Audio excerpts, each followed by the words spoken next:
కొంతమంది వాళ్ళ బాధ్యతను మర్చిపోయి వాళ్ళ ఆనందం కోసం మనల్ని వదిలేసి పోతారు. మొదటిసారి సరే అనుకున్నా వాళ్ళు మళ్ళీ మళ్ళీ వాళ్ళ బాధ్యతను మర్చిపోయి మనల్ని వదిలేసి వెళ్తూనే ఉంటారు. అలాంటి వారు ఎప్పటికీ అలాగే ఉంటారు.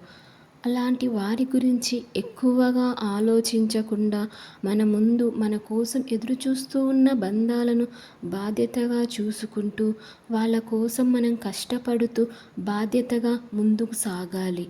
అంతేకాని మనల్ని బాధపెట్టి వెళ్ళిన బంధాల గురించి ఆలోచిస్తూ ఉండకుండా వాళ్ళను మనకు తెల్వని వ్యక్తులుగా ప్రవర్తిస్తూ జీవితంలో ముందుకు సాగాలి.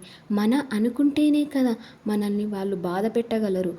అలా బాధ్యతలను మర్చిపోయి వెళ్ళేవారు మనల్ని ఎప్పటికన్నా వదిలేసి పోతారు. అలాంటి వాళ్ళ గురించి ఆలోచిస్తూ మన సంతోషాన్ని ఎప్పటికీ పోగొట్టుకోవద్దు. హ్యాపీగా ఉండాలి.